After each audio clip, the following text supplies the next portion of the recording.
गोड मदर उन्हें ढूंढ नहीं पाती। पहले तो ऐसा लगता है कि वे सिर्फ पेड़ों से घिरे हुए हैं, लेकिन कैरोल एक छिपे हुए दरवाजे को खोजने के लिए अपनी आंख में एक स्कैनर का उपयोग करती है जो उन्हें उनके नए घर ले जाता है। उस रात वे भविष्य के बारे में मजेदार बातें करते हैं और पुराने संगीत पर नाचते हैं। बाद में जब महिलाएं सो जाती हैं तो उनका पालतू खरगोश जंगल में भाग जाता है और शोर से गोड मदर तुरंत जाग जाती है। हमलावर घर पर गोलियां चलाते हैं। दीवारें बुलेट प्रूफ हैं, इसलिए महिलाएं सुरक्षित हैं, लेकिन एलेक्स चिंतित है क्योंकि गोलियां उसका पीछा करती हुई लगती हैं, जिसका मतलब है कि वे उसे विशेष रूप से मारना चाहते हैं। आखिरकार गोलीबारी बंद हो जाती है और खरगोश वापस आता है, जिससे उनके छिपने की जगह का पता चल जाता है। हमलावर दरवाजे के छेद से अपनी बंदूक डालता है और गोलियां चलाता है, जिससे बहुत सारी वस्तुएं और फर्नीचर नष्ट हो जाते हैं, लेकिन महिलाएं छिप जाती हैं। दुर्भाग्य से बनी मारी जाती है और एलेक्स बदला लेने की कसम खाते हुए उसके शरीर से चिपक जाती है। कुछ समय बाद एक रेस्तरां में कैरोल गोड मदर से मिलती है, जो पुष्टि करती है कि हमलावर केवल एलेक्स के पीछे थे। फिर गोड मदर अपने अंगरक्षक को एक कुक पर बंदूक तानकर कैरोल को मारने की धमकी देती है। वो एक काम नहीं करती। कैरोल के पास सहमत होने के अलावा कोई विकल्प नहीं है, लेकिन वो $2 मिलियन मांगती है ताकि वो रिटायर हो सके। मिशन में कोर्सिका द्वीप पर कुछ चोरी करना शामिल है और कैरोल अपनी टीम को इकट्ठा करने की प्रभारी होगी। उसके बाद कैरोल और एलेक्स मास्टर प्लानर एबनेर से मिलने जाते हैं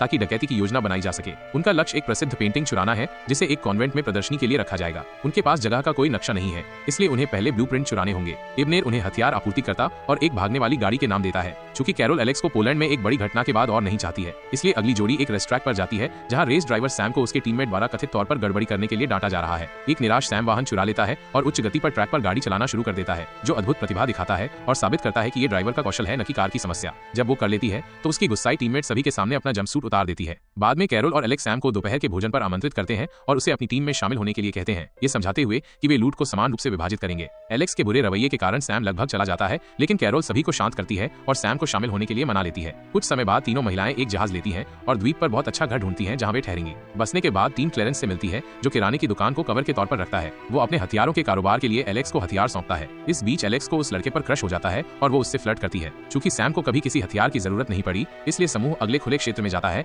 ताकि कैरोल उसे शूटिंग सिखा सके। उस शाम एलेक्स कैरोल को नोटिस करती है, जो अब शराब नहीं पी रही है, और एलेक्स को बहाना बनाना पड़ता है क्योंकि वो अपनी गर्भावस्था छिपा रही है। आधी रात में कैरोल को कुछ क्रेविंग होती है और वो फ्रिज से अजीब चीजें खाना शुरू कर देती है। एलेक्स उसे रंगे हाथों पकड़ लेती है और मान लेती है कि कैरोल रजोनिवृत्ति से गुजर रही है। अगली सुबह सैम कैरोल से पूछता है कि वो एलेक्स से कब मिली थी। कई साल पहले जब एलेक्स एक किशोरी थी, वह अपने परिवार से भाग गई थी क्योंकि कैरोल ने उसी उम्र में किया था। वे एम्स्टर्डम में मिले थे जब कैरोल एक हीरे की डकैती पर काम कर रही थी और उसने एलेक्स को नौकरी के लिए एकदम सही टीममेट समझा था। उसके बाद एलेक्स और कैरोल सैम को दौड़ना, तैरना और अधिक शूटिंग जैसे बहुत सारे प्रशिक्षण से गुजरवाती हैं। ये अगले कुछ दिनों तक उनकी दिनचर्या बनी रहती है, जबकि वे पेंटिंग के आने का इंतजार करते हैं। कॉन्वेंट में वे स्थानीय बाजार या बार में जाने के लिए ब्रेक भी लेती हैं। एक दोपहर जब कैरोल अकेली होती है तो वो अपने डॉक्टर को बुलाती है और उसे बताती है कि वो गर्भवती है। उस शाम कैरोल गलती से बच्चे का खाना गिरा देती है और गर्भावस्था के हार्मोन के कारण वह रोने लगती है। एलेक्स उसे दिलासा देती है कि ये सिर्फ एक मूर्खतापूर्ण गलती है और उसे सब खा जाती है। फिर कैरोल घोषणा करती है कि एलेक्स और सैम ब्लूप्रिंट चुरा लेंगे क्योंकि वो चाहती है कि सैम कंपनी सीखे। अगले दिन सैम नवीनीकरण कंपनी में जाता है, जबकि एलेक्स अगले इमारत में छिपी रहती है।